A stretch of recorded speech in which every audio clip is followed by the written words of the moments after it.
The Gainesville City Commission met and opened the floor up for people to make local requests.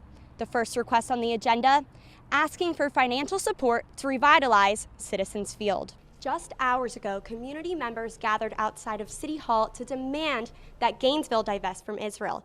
Activists want city leaders to stop funding organizations that are tied to Israel. Well, Jaden, I know that I'm really looking forward to feeling those temperatures cool down. Absolutely. I mean, it's already feeling a little cooler in the morning. Going forward, city leaders are thinking about rewording the ballot referendum. The Gainesville City Commission wants to give city voters who supported returning GRU to city's control the opportunity to vote on it. GPD detectives are still searching for a trio of robbers who held up an extra beverage and stole a handful of cash from the register. They concurred that they would work collaboratively to construct a wastewater treatment facility like the one that you can see behind me. And I'm Madison Ginsberg. The sun has already started shining in Gainesville.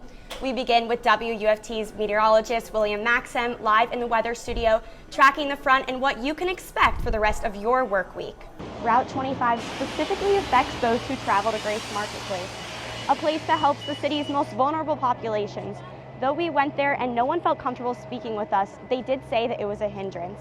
I also spoke with people who ride the bus daily, and they said that they are just now hearing of these changes. Changes to bus routes will increase ways for UF students, Sophia Nyron and Caitlin Ellman, to travel around. How often do you say you ride the bus? Every day. Every Pretty day? much every single day, except the weekends maybe. To get to school and also to get to the shopping center to go get groceries. RTS and UF came to an agreement to increase ridership for students across the city, which continues the school's prepaid bus program. Fabian Kume realized the plan eliminates Route 25, a route people use to travel to Grace Marketplace. I want everyone to have proper transportation to wherever they need to go. In my case, all I need is just to get to school and back, but for some people, that's pretty much their entire lives right there. Route 26 will continue its route to Grace.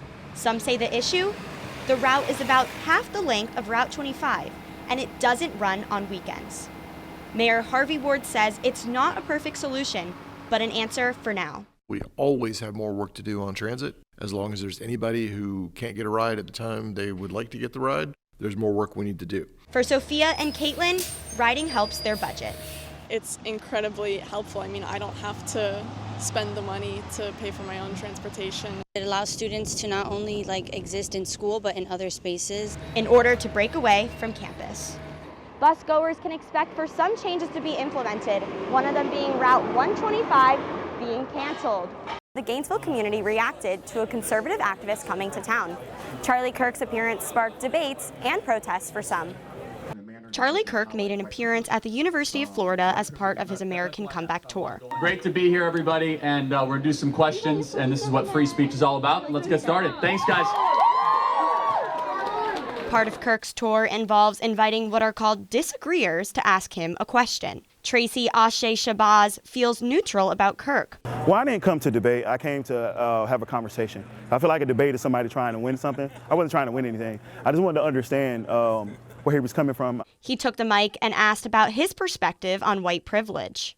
White privilege is a phenomenon where white people benefit from being white. Got it. Okay. So Ashe Shabazz says despite the interruptions by Kirk, he felt like he was talking to a friend. He was really open, although he deflected at times. He was very open. It felt sincere. Maggie McDonald held signs with swastikas to make her point. She believes Kirk is a misogynist and a fascist. He's just one representation, and everywhere I see it, everywhere I can protest it, I will. Kirk will be heading to Florida State University next to continue the American Comeback Tour. At the University of Florida, Madison Ginsberg, WUFT News. Local businesses have started to feel the effects of President Trump's tariffs that were implemented back in 2025. The Sweetwater Organic Coffee Company has been navigating the way they sell this little bean. Sweetwater Organic Coffee Company gets their beans imported from places like Peru, Colombia, and Guatemala. Since sweeping tariffs announced by President Trump earlier this year, the coffee company co-op has had to pay over $1 million extra to get their product. Co-owner Trip Pomeroy says their business model prepared them for this economic challenge. Instead of rushing out when the market hit a high in February, March, right, and just doing a one-time price increase, we stopped and regrouped. The company moved to a dynamic pricing system. What this system has allowed us to do is it allowed us to roll out incremental increases only as the higher cost inventory hit our warehouse. Wentong Zhang, a professor of law, says some businesses rely on tariffs to increase their competitiveness. In November, the Supreme Court will convene to determine whether IEEPA delegates a tariff authority. If the Supreme Court strikes down the tariffs, it is a signal from the Supreme Court that the court is not going to rubber stamp the administration's claim of presidential emergency authority. If the tariffs are overturned, the government may have to refund up to $1 trillion. Zhang says if the Supreme Court were to rule in favor of the Trump administration, that would be an unprecedented expansion of executive authority. For the Sweetwater Organic Coffee Company, they continue to meet with coffee partners around the world.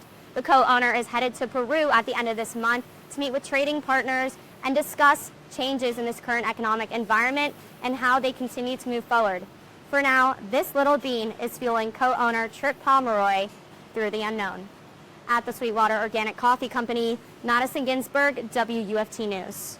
Behind me stands an avocado tree. Today I spoke with UF IFAS fruit crop specialist who spoke to me about the concerns he has for this insect affecting the agricultural industry. I also spoke with a community member who takes care of this very garden right here, and she shared with me her passion that she has for taking care of this plant. Community gardener Maria Huff Edwards finds joy in taking care of her avocado tree along with other plants. Her biggest challenge is finding the time to prepare the soil and give it extra attention. Avocados like water, so you just have to make sure that you give it tender, loving care. For avocado trees in Florida, one insect is proving to be an enemy, the ambrosia beetle. The bug infests trees and breeds inside. Then bacteria grows lethal laurel wilt, causing avocado trees to die. We went from about 740,000 avocado trees. We've lost about 30,000 avocado trees. The beetle started in Asia, moved to Georgia, then to Florida. Experts believe the bugs are en route to Mexico, causing chaos along the way. A huge economic problem for the producers. We've lost about, 32% of the trees, and our production has dipped by about 60%. The UF IFAS team secured the $5 million in grant funds. A portion of it will go towards fighting the ambrosia beetles that cause the deadly laurel wilt disease. A unique thing about this plant is that it is not affected in Asian countries. Researchers say that the plant has adopted an adaptation. This is very interesting because researchers are still trying to identify why this is happening in the state of Florida. Live at Dreamer's Garden, Madison Ginsberg, WUFT News.